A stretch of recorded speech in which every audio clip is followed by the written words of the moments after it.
Hey guys, Sundown Rider here. This is going to be my chapter review to Nanatsu no Taizai 248 choices. Now this chapter, it was a really good chapter. I really enjoyed it, to be fair. There wasn't too much going on, but the things we did find out in the description of things and the little bits and pieces and nuances of the chapter were really good. So it was a nice chapter with an awesome reveal at the end, which I still think is the reveal that Manga Stream has translated it to. But it may not be, considering there are other translations around the world in different languages which have maybe suggested it's not the reveal we think it is. So let's just go through the chapters. First, we see Cusack, who's angered by his lack of any form of contribution or his lack of usefulness to Zeldris when Meliodas came to whoop his brother's ass and whoop both of his brothers' asses. So he was really angered by that. However, we have that character that we were introduced to last chapter, Peronia, the demon. She whispers something to Cusack. She whispers something in his ear, and you're just like, okay, what did she say to him? Because it makes Cusack abandon his post. He tells Chandler, you know what, I gotta go somewhere. I'll be back in a bit. I'm just gonna abandon my post for a little while. So I was like, what? Where is he gonna go? What's he gonna do? So he's gonna, and we already know the background kind of Peronia. She seems to be someone who enjoys experimenting on people, according to at least Estarossa.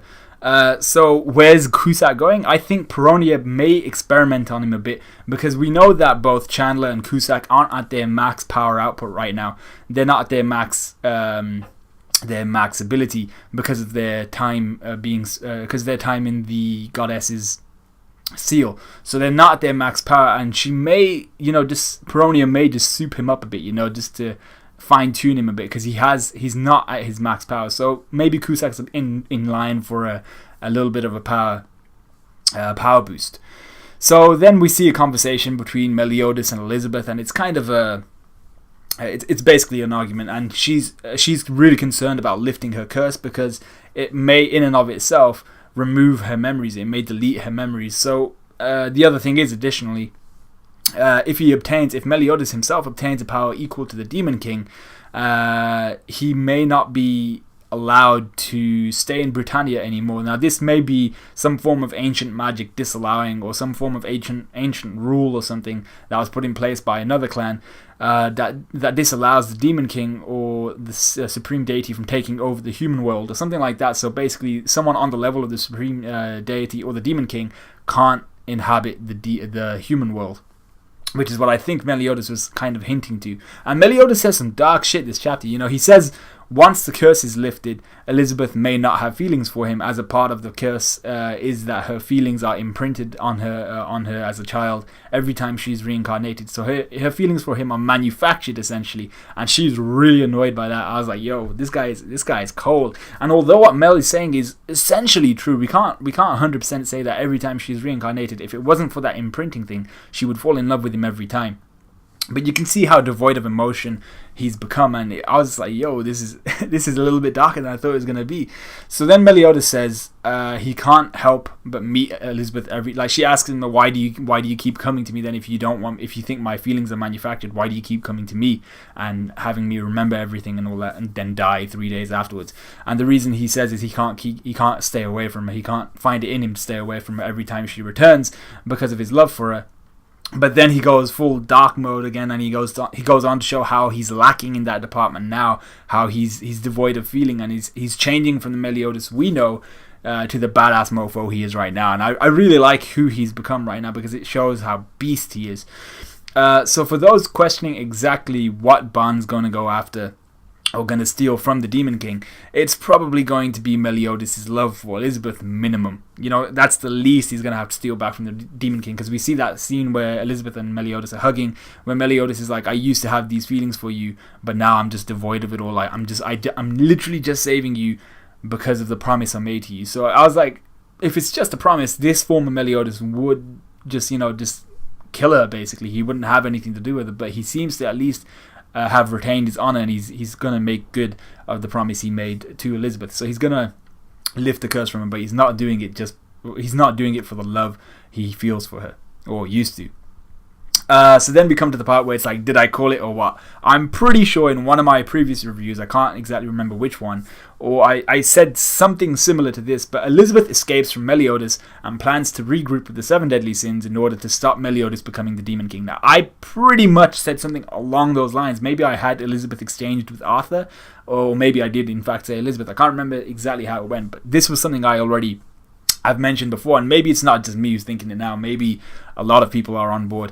But it seems like Meliodas also forgot how powerful Elizabeth is. You know, he's like, if you're gonna hit me, then hit me. And she freaking pulls out a spirit bomb. And he's like, oh shit, I didn't remember you could do that. So yeah, this whole thing of Elizabeth escaping Meliodas and planning to regroup the 7 deadly sins in order to stop Meliodas becoming the Demon King was something I mentioned I don't know how many chapter reviews ago. So it's good to see that coming into fruition, because that's really the only way to stop Meliodas right now.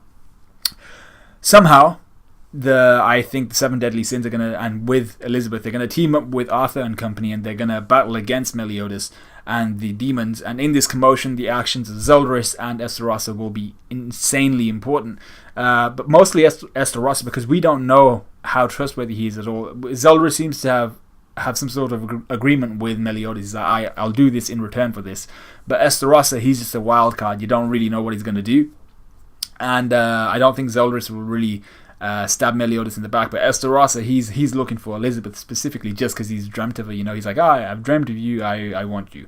So that's a bit weird on his part. But I think he's going to be the wild card. So it's going to be awesome. But I don't think overall the 7 deadly sins and Arthur and company, they're going to succeed in stopping Meliodas from becoming the Demon King. Or maybe even if they do, maybe they'll break down that ancient rule I broke out before of the Demon King and the supreme deity not being allowed to enter the real world or the human world, and then some shit goes down. So, but I don't exactly know how it's going to go, but I don't think they're going to stop Meliodas from becoming the Demon King. So we then go to the sins, where Merlin acts as kind of the in-between between the sins and Zeldris, and she kind of negotiates with Zeldris, who has arrived from Merisilla's commandment. Or was it Merusula? I'm really confused between Game of Thrones, the books, and Merusula's name. I think it was Merusula. But she shows... Merlin shows Zeldris her true form, and he recognizes her. He's like, yo, shit. And he calls her by her true name, which is obviously just that garbled scribble thing. And then he calls her the blessed daughter of the Demon King and the Supreme Deity. Now, this is where obviously everyone's going apeshit, and it's understandable, but Mangastry may have messed it up a bit, because a whole bunch of other translation teams have translated it to the girl who received the blessings of the Demon King and the Supreme Deity, not the blessed daughter of the Supreme Deity and the Demon King.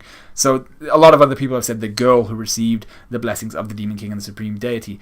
Now, when you think about it further, just a little bit, this could still mean that she is their daughter. As what else could both of them have blessed Merlin with besides their genes? You know, she's the girl who they blessed the girl who the Demon King and the Supreme Deity blessed. Now, I'm not sure what they could have blessed her in an infinite number of ways with other things. Maybe she has some sort of ability we don't yet know. But when there's two different individuals like that, and seeing the mystery behind Merlin, it could very well still be that she is in fact their daughter. So I think Mangastry may still be in the right in this entire situation. On this entire situation, but there seems to be a chance that Merlin is not in actual fact the daughter of either the Supreme Daughter or the Supreme Deity or the Demon King. So just keep an eye open for that. That may be, and they were saying there was this guy on Reddit called FKT who's like a really good translator, and he didn't think daughter was the right phrase to use. I think the word was musume or something like that, which means daughter or girl. So the technical translation should be the girl who is blessed by both the Demon King and the Supreme Deity. But like I said, that could just be by passing on their genes to this girl. So yeah, I think it may still be daughter. We'll see how it goes. So this manga became like an episode of Mori real quick. I was like, yo, okay, like who's the father? And so I was like, okay. But yeah, I really enjoyed this chapter. It was a really good chapter.